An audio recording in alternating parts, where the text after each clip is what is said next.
अस्सलाम वालेकुम स्टूडेंट्स।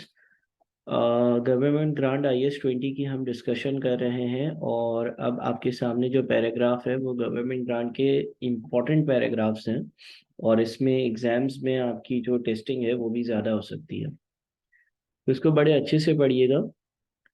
देखिए लिखा हुआ है presentation of grants related to assets. Asset से रेलिवेंट अगर कोई गवर्नमेंट ग्रांट होगी तो उसकी किस तरह की प्रेजेंटेशन होगी और किस तरह से उसको रिकॉर्ड किया जाएगा।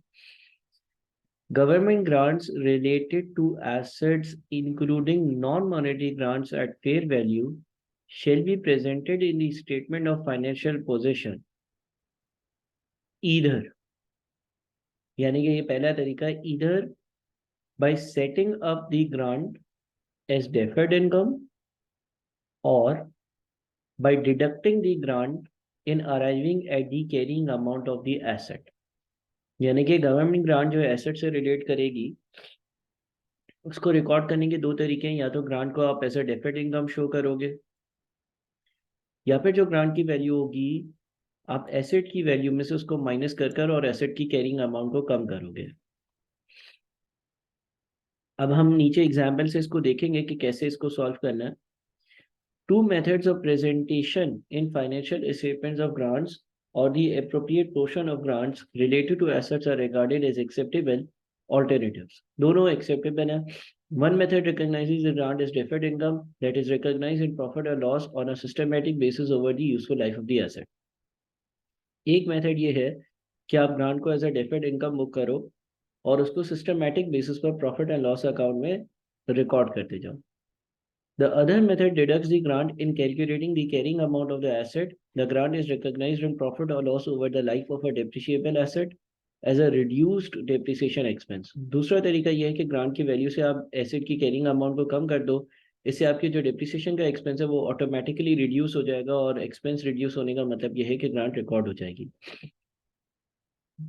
The purchase of assets and the receipt of related grants can cause major movements in the cash flows of an entity. For this reason, and in order to show the gross investment in assets, such movements are often disclosed as separate items in the statement of cash flows, regardless of whether or not the grant is deducted from the related asset for presentation purposes in the statement of financial position। अब वो बोलते हैं cash flow statements के लिए आप grant को और जो रेलेवेंट एसेट है उनको कैश फ्लो स्टेटमेंट में सेपरेटली शो करोगे। अब देखिए हम जो है वो ऊपर वाले मेथड्स को अप्लाई करते हैं। मेथड नंबर 1, एक मेथड जो हमें बताया गया था वो था deduct the grant from the cost of the related asset, यानी कि जितनी भी ग्रांट की वैल्यू हो वो एसेट के रिलेवेंट कॉस्ट से आप डिडक्ट कर रहे हैं। अगर हम इस पर्टिकुलर मेथड पर जाते हैं तो क्या होगा। एग्जाम्पल है आपके पास, a company receives a government grant of ₹400,000 towards the cost of an asset with a cost of 1 million। The asset has an useful life of 10 years and no residual value। Requirement: prepare journal entries for first 3 years of assets life. Prepare income statement and balance sheet extract for first 3 years। पहले 3 सालों के लिए आपको जो है वो journal entries pass करनी है और आपने इनकम स्टेटमेंट और बैलेंस शीट पे इसका इम्पैक्ट दिखाना है। और हम उस मेथड पे जा रहे हैं कि जिसमें हम ग्रांट की जो वैल्यू होगी ना उसको एसेट की वैल्यू में से डिडक्ट करेंगे। सबसे पहली चीज, एसेट जो है वो 1 मिलियन का है तो हम एसेट को परचेज कर रहे होंगे। और जब हम एसेट को परचेज करेंगे तो हम क्या एंट्री पास करेंगे बताएं। जब आप किसी एसेट को परचेज करते हो जब आप किसी एसेट को परचेज करते हो तो आप जो है वो उस एसेट को डेबिट कर देते हो, ठीक है ना। और आप बैंक अकाउंट को क्रेडिट करते हो तो 1 मिलियन, 1 मिलियन, ठीक है जी। ये जो आपकी पहली एंट्री होगी वो हो जाएगी PPE डेबिट और बैंक अकाउंट क्रेडिट।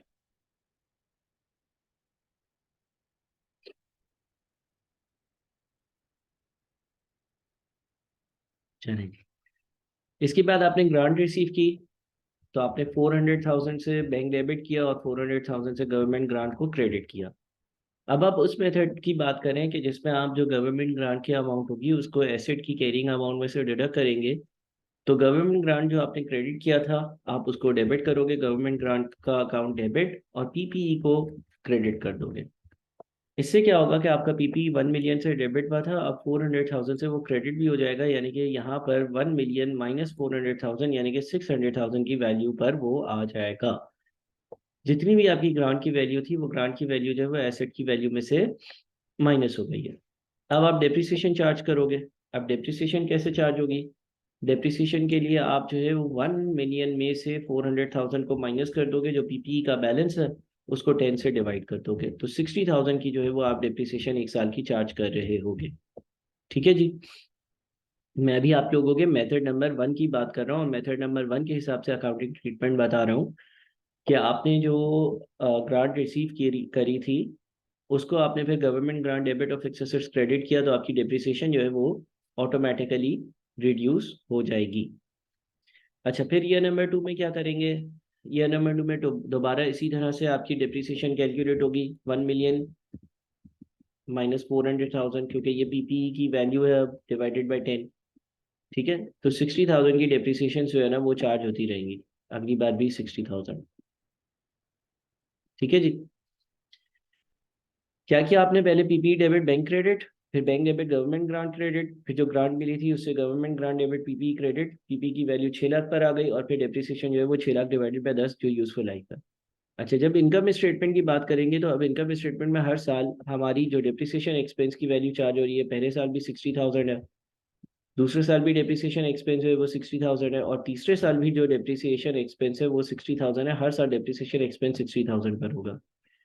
जब हम बैलेंस शीट की बात करेंगे तो हमारे पास ईयर नंबर 1 पर पीपी जो आ रहा है उसकी नेट वैल्यू जो आ रही है वो 1 मिलियन माइनस 400,000, ये आपकी कॉस्ट आ रही थी। ठीक है ना, नेट करी हुई वैल्यू है ये वैल्यू जो है वो नेट करी हुई वैल्यू है। पहले साल की एक्यूमुलेटेड डेप्रिसिएशन 60, दूसरे साल की एक्यूमुलेटेड डेप्रिसिएशन पहले साल की 60 और दूसरे साल की 60, तीसरे साल की एक्यूमुलेटेड डेप्रिसिएशन पहले और दूसरे साल की 60 60 और फिर तीसरे साल की 60। और मेरे ख्याल में हम माइनस का साइन लगा देते हैं यहाँ पर, यहाँ पर भी माइनस का साइन आ जाएगा।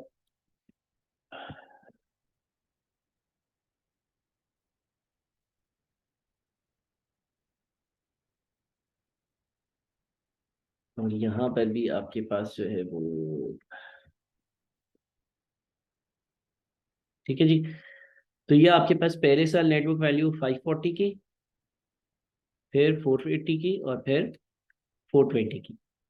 ये वो वाला मेथड है कि जिसमें मुझे जो गवर्नमेंट ग्रांट रिसीव हुई होगी ना, वो गवर्नमेंट ग्रांट जो है वो मैं माइनस कर कर चल रहा हूँ अपने एसेट की वैल्यू में से। ये मेथड नंबर 1 है, ये एक्सेप्टेबल है। फिर मेथड नंबर 2 की बात करते हैं। Treat the grant as deferred income and recognise it as income on a systematic basis over the useful life of the asset. इसमें गवर्नमेंट ग्रांट को एसेट की वैल्यू में से नेट ऑफ नहीं करते बल्कि सेपरेटली शो किया जाता है। तो एग्जाम्पल नंबर 2 है, company receives a grant government grant of 400,000 towards the cost of an asset with a cost of 1 million. The asset has an estimated life of 10 years and no residual value. Prepare general entities for the first 3 years. Prepare income statement and balance sheet extract for first 3 years. तो इस case में आप bank को debit कर दोगे 400,000 से, और एक अकाउंट ओपन कर लोगे जिसको आप कह दोगे डेफर्ड इनकम, और उसको आप क्रेडिट कर दोगे।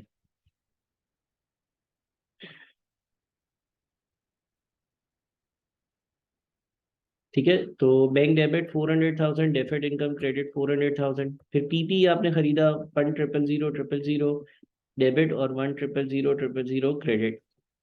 उसके बाद इस मेथड में डेप्रिसिएशन एक्सपेंस कैसे चार्ज होगा? सिंपली आपकी जो जिस तरह से नॉर्मल डेप्रिसिएशन चार्ज करते हो उसी तरह से आप चार्ज करोगे, क्योंकि इस केस में आप क्या कर रहे हो कि अपना पीपी जो है ना उसको सेपरेट, उसकी जो वैल्यू है पर्टिकुलर उस पर रिकॉर्ड कर रहे हो। आप सेटिंग ऑफ या नॉकिंग ऑफ नहीं कर रहे हो। ठीक है, तो आप जो पीपी है उसकी जो नॉर्मल तरीके से डेप्रिसिएशन चार्ज होती है उस तरह से डेप्रिसिएशन चार्ज करोगे, तो वो 1 मिलियन डिवाइडेड बाई 10 1 लाख हो जाएगी। अच्छा, डेफर्ड इनकम आप अलग से क्या करोगे कि ये जो आपकी 4 लाख की टोटल डेफर्ड इनकम है ना, इसके भी आप 10 हिस्से कर दोगे। जिस जिस तरह से डेप्रिसिएशन चार्ज हो रही होगी इसी तरह से आप इसको भी आहिस्ता आहिस्ता पीएनएल में लेकर आओगे। तो आप डेफर्ड इनकम को डेबिट करोगे और गवर्नमेंट ग्रांट इनकम को क्रेडिट करोगे, यानी कि 40,000 की इनकम बुक करोगे अलग, और डेप्रिसिएशन एक्सपेंस 1 लाख का अलग बुक करोगे। तो इफेक्टिवली बात वही होगी 1 लाख माइनस 40,000 जो कि ऊपर हो रही थी 60,000। यानी कि देखिए पहले मेथड में income statement depreciation expense year 1 पर आ रहा था 60,000। दूसरे मेथड पर इनकम स्टेटमेंट में अदर इनकम्स में गवर्नमेंट ग्रांट की एक इनकम आएगी 40,000 की, और डेप्रिसिएशन का एक्सपेंस जो है वो आएगा 1 लाख का। तो नेट बात कहाँ पर आ जाएगी? नेट बात वही 60,000 की वैल्यू पर ही आ जाएगी। बात समझ रहे हो?